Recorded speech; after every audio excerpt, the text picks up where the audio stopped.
자, 이제 1980년의 역사. 자, 1980년의 역사. 자, 신군부가 계엄령을 전국적으로 확대되는 과정에서 자, 계엄령 확대에 대한 반발, 바로 5.18 광주 민주화 운동이 일어났어. 자, 당시 계엄군이 투입되는데 계엄군 공수부대라고 볼 수 있겠어. 자, 근데 이들이 광주 전남대 시위, 그 전남대 학생들을 아주 무자비하게 구타하는 그런 모습들을 시민들이 목격하게 되었지. 자, 그래서 시민들까지 이 시가 확산되었고, 그 과정에서 계엄군의 발포가 있었고, 자, 시민들이 결국에는 광주에 있는 전남도청을 장악하긴 하였으나 5월 27일 날 다시 계엄군들이 투입되면서 바로 광주에 있는 전남도청이 다시 이 계엄군이 장악하게 되는 그런 사건이 나타나게 되었어. 자, 이 과정에서 광주 시민들이 자, 수백 명이 사망하게 되는 아주 비극적인 사건이 1980년 5월 달에 있었다라는 거지. 자, 그리고 이 5.18, 이 광주의 시민들을 당시 전두환은 폭도로 규정하였어. 그래서 사회가 혼란스러운 이유를 바로 광주 시민의 책임으로 돌렸지. 그리고 국가보위비상대책위원회, 자, 이 조직을 만들게 된 거야. 자, 그러면서 전두환이 3권을 장악했지. 자, 그러면서 삼청교육대도 설치하였고, 과외도 금지시켰고, 그리고 통일주체국민회의를 토대로 바로 전두환이 당선이 된 상황이야. 아직은 유신헌법이 유효하다라고 볼 수 있겠지. 자, 근데 헌법을 이제 바꿨어, 전두환이. 7년 단임제 간선제로.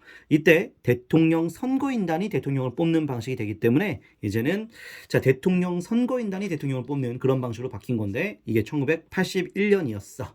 자, 81년 민주정의당 정의사회 구현을 당시 국정 지표로 내세웠던 전두환이 81년에 당선되었어. 특히 정의사회 구현, 전두환하고 참 어울리지 않는 표현이긴 한데 어쨌든 민주정의당이라는 이름으로 전두환이 81년에 당선됐다 볼 수 있어. 이거는 직선이 아니라 대통령 선거인단에 의한 간선이라는 것도 꼭 기억해 줘야겠지. 81년 해외여행을 자유화시켰고, 자, 그리고 82년에는 프로야구도 개막을 했고, 자, 통행금지도 해제하는 모습을 보였다라는 건데, 이것은 국민들이 정치에 대한 관심, 특히 5.18, 바로 학살에 대해서 관심을 갖지 않도록 하기 위한 그런 유화 통치라고 볼 수가 있겠지. 당시 부산에서는 미 문화원 방화 사건이 일어나게 된 것도 바로 5.18 과정에서 미국이 당시 신군부와 협력했다라는 그러한 자, 이 여러 소문이 퍼졌기 때문에 그랬었어. 그래서 부산의 미 문화원의 방화 사건이 일어나기도 했었지. 자, 그리고 전두환하고 또 어울리지 않는 단어가 하나 있었지. 바로 뭐야? 민주지, 민주. 그런데 민족화합 민주통일 방안, 바로 전두환이 만든 통일 방안이라 볼 수 있었어. 자, 이런 민주라는 표현이 나와 있는 통일 방안이라고 하면 전두환 시대라 보면 되겠어. 자, 아웅산 테러 사건이라고 해서 바로 전두환을 비롯한 핵심 강요가 바로 이제 아웅산, 그러니까 이제 미얀마 지역으로 이제 당시 자, 이 해외 순방이라 볼 수가 있겠지. 근데 그 과정에서 북한의 소행으로 보여져. 자, 북한에 의해서 당시 이 우리나라의 아주 고위급 이 강요들이 많이 사망했던 이 아웅산 테러 사건이 83년에 당시 일어나기도 했었어.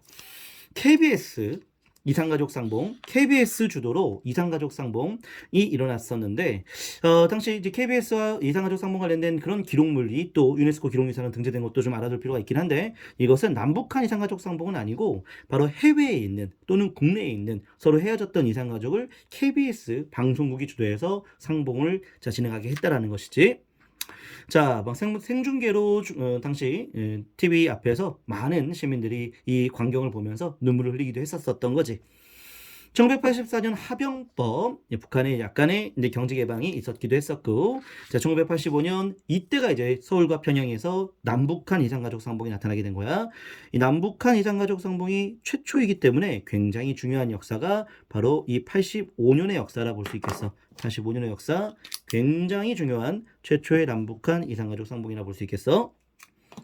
자, 1986년에는 천만 개헌 서명 운동이라고 하는 것은 바로 아까 얘기했던 간선제 기억나지? 대통령 선거인단에 의해서 대통령을 뽑는 그 간선제를 바꾸기 위한 서명운동이야. 우리 100만인 서명운동은 유신에 대해서 반대했던 장준하, 1000만인 서명운동이 바로 대통령 선거인단에 의한 간선제 반대하는 80년대 시위라 볼 수가 있겠어. 86년 서울 아시안게임이 개최가 되었고 금강산 댐 사건이라는 것도 있었어. 특히 서울 아시안게임은 80년대 중반이 되겠다. 이 80년대 중반에 말이야, 중후반이라 볼 수 있겠는데 삼저해 호황이라고 있었어. 저금리, 저유가, 저달러로 인하여서 우리의 경제적 상황이 많이 좋아진 거야. 그래서 중산층이 형성이 되었고 경제 성장의 흑자로서의 자신감도 얻게 되었었지. 그래서 우리가 이제 국제적인 바로 이런 경기, 아시안 게임도 80년에 개최가 되었고 88년에는 서울 올림픽, 세계적인 올림픽, 서울 올림픽도 개최가 되었다라고 볼 수가 있겠어.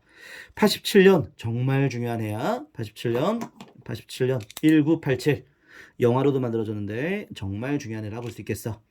먼저 박종철이라고 하는 서울대학교 학생이 고문당에다가 죽었던 사건이 있었는데 그 고문 사건이 폭로가 됨에 따라 점차 전두환 정부의 실체가 드러나게 되었고 당시 직선제 개헌을 요구하는 그런 많은 움직임이 나타나게 되면서 전두환은 4.13 호원을 선언하게 돼. 4.13 호원, 기존의 헌법을 수호하겠다는 얘기야. 기존의 헌법을 수호하겠다는 얘기인 거지. 다시 말하면 간선제 헌법 그대로 유지하겠다라는 거야. 자, 분노했던 시민들 민주헌법 쟁취 국민운동본부라는 것을 만들게 돼. 민주헌법 쟁취 국민운동본부. 자, 여기 이제 5월 달에 만들어지면서 바로 6월 항쟁을 준비했었고 6월 민주항쟁이 일어나게 되지. 6월 민주항쟁 일어나는 과정 중에 이제 연세대학교 학생이었던 이한열이 바로 최루탄을 맞고 쓰러졌고 이후에 사망했던 사건도 일어났었어. 아주 비극적인 사건이었지.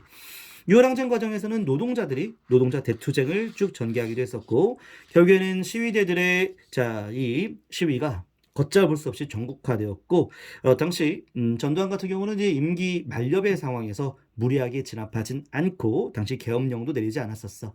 특히 6월 민주항쟁에서는 계엄령이 없다는 걸 꼭 기억해줘야 돼. 계엄령은 선포되지 않았어.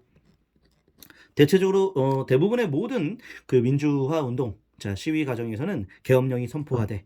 5.18도 마찬가지고, 자, 그 다음에 4.19 때도 마찬가지고 다 계엄령이 선포되는데 6월 민주항쟁에서는 계엄령이 없다는 걸 꼭 체크할 수 있어야겠어. 자, 민주정의당 당시 대표로 임명이 되었던 노태우 후계자라 볼 수 있겠지? 바로 전두환의 후계자 노태우가 6.29 선언.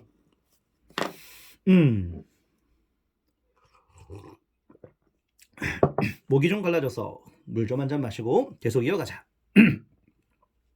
자, 6.29 선언이라고 있었어. 6.29 선언은 바로 이 6월 항쟁 때의 국민의 요구, 직선제 개헌, 평화적인 선거 실시하겠다라는 발표였어.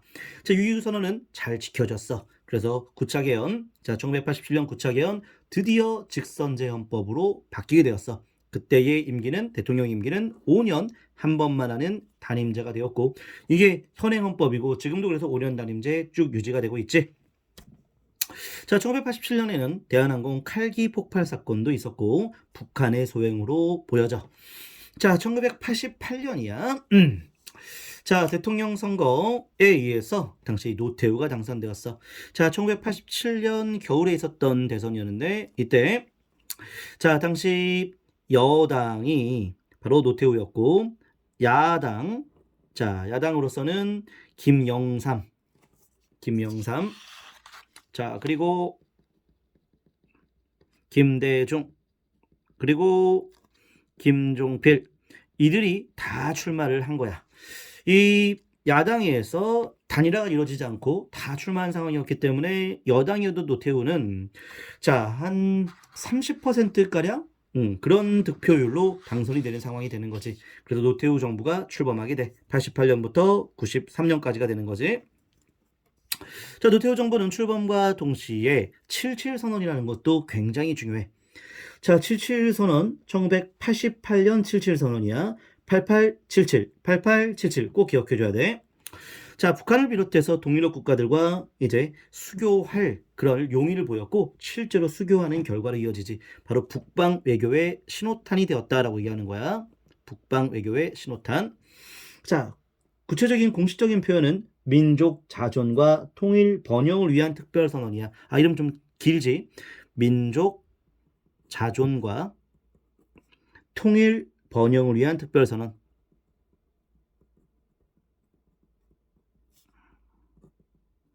자, 그런데 이 많은 북한과의 관계에 이 선언서에서 이 자존이라는 말이 나오는 건 77밖에 없어. 자존이라는 말은 77밖에 없다는 거니까 그걸 꼭 좀 기억했으면 좋겠어. 자, 그리고 아까 얘기했던 88년 서울올림픽 아주 성공적으로 개최가 되었었고, 그리고 50 정문회, 바로 5공화국이 전두환 정부를 말하는 거야. 그 전두환 정부의 실체를 당시 이 국회의원들이 청문회를 통해서 알고자 했다라는 거지. 큰 성과를 거두지 못했지만 이 과정에서 노무현이라는 분이 많은 사람들로부터 이목을 끌기도 하였었어. 자, 그 다음에 민간 통일운동이 활성화되는 것이 있는데, 특히 4.19 혁명 때에도 그 이후에 통일운동이 활성화되었다라고 할 수 있고, 6.25항쟁도 마찬가지야. 민간 차원의 통일운동이 활성화되었다라는 거고, 남북 학생회담이 추진되기도 했었지. 자, 이런 모습이 보여지는 이유는 뭐냐면, 이 민주화운동에 큰 성과를 거두면 그 흐름을 통일운동으로 이어가려고 하는 그런 모습이라 볼 수 있겠어. 그리고 88년 아까 얘기했듯이 중산층이 형성이 되었고, 경제적인 가시적인 이 성과가 결국에는 국민연금제도로까지 이어지게 돼. 그래서 88년 국민연금제도가 실시되었다는 거 기억하고, 자, 이제 89년 가보자. 아까 얘기했던 북방외교. 북방이라고 하는 것은 북한을 비롯해서 이런 동유럽 국가, 동구권 국가들과도 적극적으로 손을 잡게 되는 모습이야. 자, 그리고 네모를 결성하게 되었는데, 요거는 뭐냐면, 자, 바로 6월 항쟁, 아까 얘기했던 6월 민주항쟁, 그 흐름이 이어지는 모습이야. 자, 이때 바로 전국 교직원 노동조합, 바로 교사, 학교 선생님들도 참교육 실현을 위해서 노동조합을 결성했다라는 것이지. 자, 그리고 이제 노태우 정부는 우리의 통일 방안을 만들었어. 그 통일 방안을 한민족 공동체 통일 방안이라고 얘기했었고, 그리고 국민 의료보험 제도가 1989년 그래서 국민연금 제도가 먼저 나왔고 의료보험 제도가 그 다음에 나왔다. 연보 이렇게 기억할까? 연보. 자, 이렇게 하면 되겠고. 자, 1990년의 역사 살펴봐야 되는데, 이건 90년대에 대한 역사 때 살펴보는 걸로 할게. 빈칸이 많이 없는데, 자, 빈칸 마무리하면서, 자, 80년대 역사 끝내도록 할게. 자, 먼저 1987년. 자, 87년 한겨울이었지. 박종철 고문치사 사건을 꼭 기억해줘야 돼. 박종철 고문치사 사건.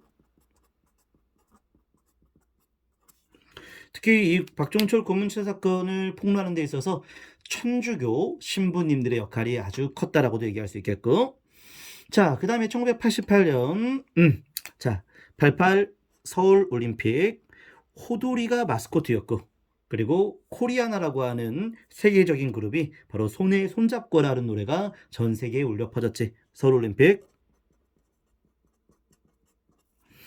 자, 1989년에는 아까 얘기했듯이 전국 교직원 노동조합